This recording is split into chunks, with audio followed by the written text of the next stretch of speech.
ஆனி மாதமும் ஆடி மாதமும் இணைந்த மாதம் ஜூலை மாதமாகும். சூரிய பகவான் மிதுன ராசியிலும் கடக ராசியிலும் பயணம் செய்யும் மாதம் இதுவாகும். ஆனி மாதத்தில் நடராஜருக்கு திருமஞ்சனமும், ஆடி மாதம் வரும் அமாவாசை முன்னோர்களுக்கு திதி கொடுக்க சிறந்த நாளாகவும் உள்ளது. அம்மனின் அருளை பெறுவதற்கு உரிய ஆடி மாதம் இந்த ஜூலை மாதத்தில்தான் பிறக்கிறது. இம்மாத கிரக நிலைகளை பார்க்கும்போது மேசராசியில் செவ்வாய் மற்றும் சந்திரனின் சஞ்சாரம் உள்ளது.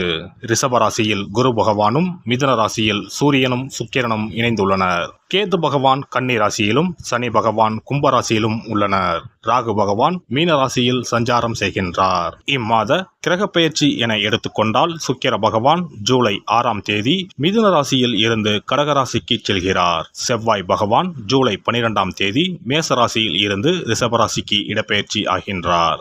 ஏற்கனவே ரிஷபத்தில் சஞ்சாரிக்கும் குரு பகவானுடன் செவ்வாய் பகவான் இணைந்து குருமங்கள யோகத்தை உண்டாக்குகிறார். அதே சமயம் இந்த ஜூலை மாதம் 16ஆம் தேதி இரவு 17ஆம் தேதி அதிகாலையில் சூரிய பகவான் மிதுன ராசியில் இருந்து பெயர்ச்சியாகி கடகராசியில் சஞ்சாரம் செய்கின்றார். இது ஆடி தமிழ் மாத பிறப்பை குறிக்கும்.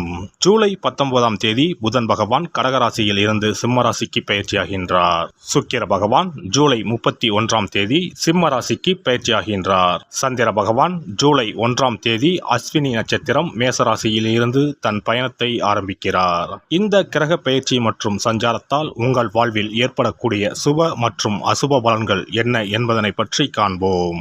உங்கள் வாழ்வில் வளமும் நலமும் செல்வ செழிப்பும் பெற்று வாழ்வில் உயரிய நிலையை அடைய எல்லாம் வல்ல எம்பெருமானை வேண்டி விரும்பி கேட்டுக்கொள்கிறேன்.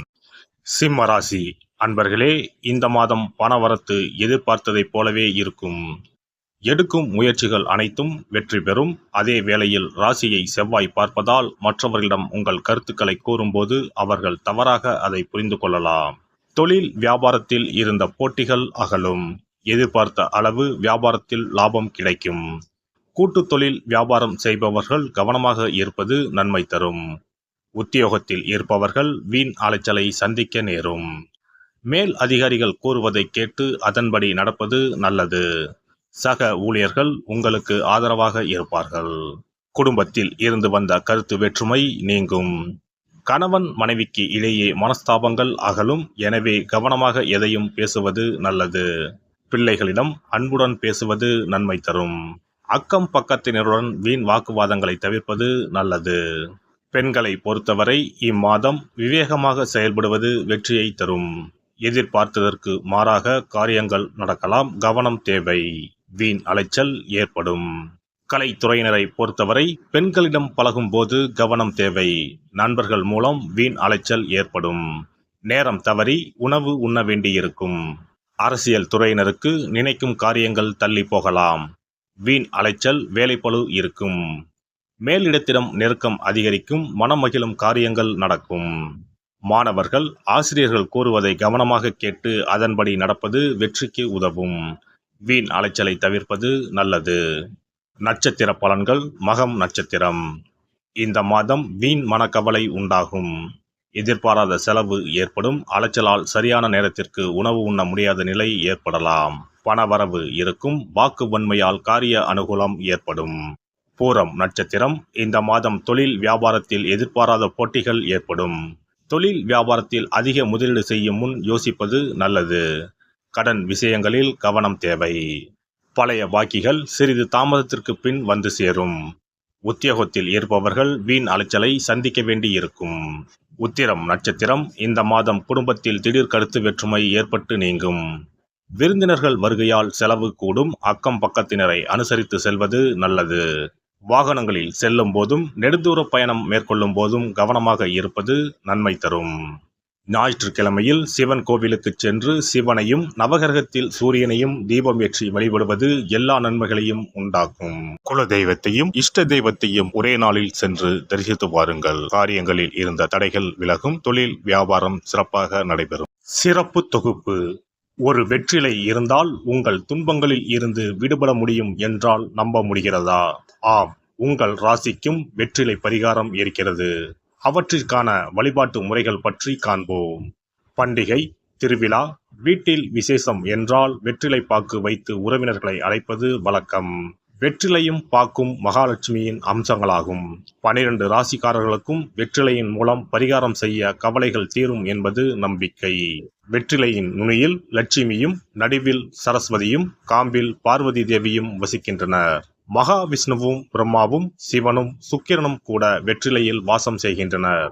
எனவேதான் பூஜை மற்றும் திருமணம் சுபமாக நடக்க வேண்டும் என்பதற்காக வெற்றிலை பாக்கு படைக்கப்படுகிறது. துன்பம் விலக உங்க ராசியின்படி இந்த மாதிரி வெற்றிலை பரிகாரம் செய்யுங்கள். வெற்றிலை பரிகாரத்தில் எல்லோரும் ஒரே மாதிரியான பரிகாரத்தை செய்தால் பலன் தராது. அவரவர் ராசிக்கு தகுந்தபடி சில இஷ்ட தெய்வங்களையும் சில கிரக தெய்வங்களையும் பொறுத்து உங்களுடைய பரிகாரத்தை மாற்றிக்கொள்ள வேண்டும். அப்போதுதான் உங்களுக்கு என்ன கஷ்டமோ அது சரியாக நீங்கி உங்களுக்கு நல்ல பலன்கள் கிடைக்கும். உங்களுடைய ராசியின்படி வெற்றிலையில் குறிப்பிட்ட கிழமையில் பரிகாரம் செய்தால் உங்கள் துன்பம் விலகும், பிரச்சனைகள் தீரும்.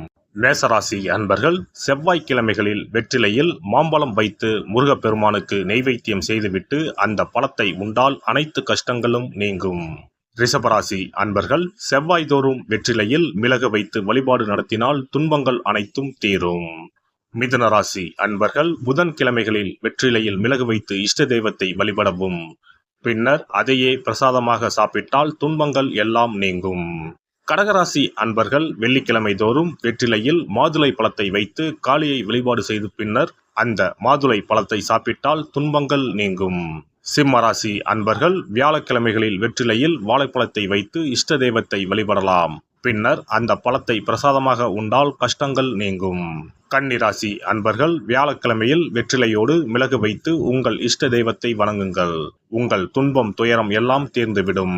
துலாம் ராசி அன்பர்கள் வெற்றிலையில் கிராம்பு வைத்து உங்கள் இஷ்ட தெய்வங்களை வழிபட்ட பின் அதை உண்டால் அனைத்து துன்பங்களும் நீங்கும். விருச்சிக ராசி அன்பர்கள் வெற்றிலையில் பேரிச்சம்பழம் வைத்து செவ்வாய்தோறும் உங்கள் இஷ்ட தெய்வத்தை வழிபட்டால் துன்பங்கள் நீங்கும். தனுசு ராசி அன்பர்கள் வெற்றிலையோடு கற்கண்டு வைத்து வெள்ளிதோறும் இஷ்ட தெய்வத்தை வழிபட்டு பின்னர் கற்கண்டை சாப்பிட்டால் துன்பங்கள் விலகும். மகர ராசி அன்பர்கள் வெற்றிலையோடு அச்சு வெல்லம் வைத்து வெள்ளிதோறும் காளியை வழிபட்டால் துன்பங்கள் துயரங்கள் நீங்கும். கும்பராசி அன்பர்கள் வெற்றிலையோடு நெய் வைத்து சனிக்கிழமைகளில் காளி தெய்வத்தை வழிபட்டால் உங்கள் துன்பங்கள் எல்லாம் தீரும். மீனராசி அன்பர்கள் வெற்றிலையோடு சர்க்கரை வைத்து ஞாயிறு தோறும் இஷ்ட தெய்வத்தை வழிபட்டால் துன்பங்கள் எல்லாம் விலகும். எல்லாம் வல்ல இறையருளால் நீங்களும் உங்கள் அன்பு குடும்பமும் உடல் நலம், நீலாயுள், நிறை செல்வம், உயர் புகழ், மெய்ஞானம் ஓங்கி வாழ்க வளமுடன். இந்த வீடியோ பதிவு உங்களுக்கு பிடித்திருந்தால் லைக் பண்ணுங்க, கமெண்ட் பண்ணுங்க, ஷேர் பண்ணுங்க, மறக்காம சப்ஸ்கிரைப் பண்ணுங்க, பக்கத்துல இருக்கிற பெல் பட்டனை கிளிக் பண்ணுங்க. நன்றி, வணக்கம். ஓம் நமச்சிவாய, சிவாய நம.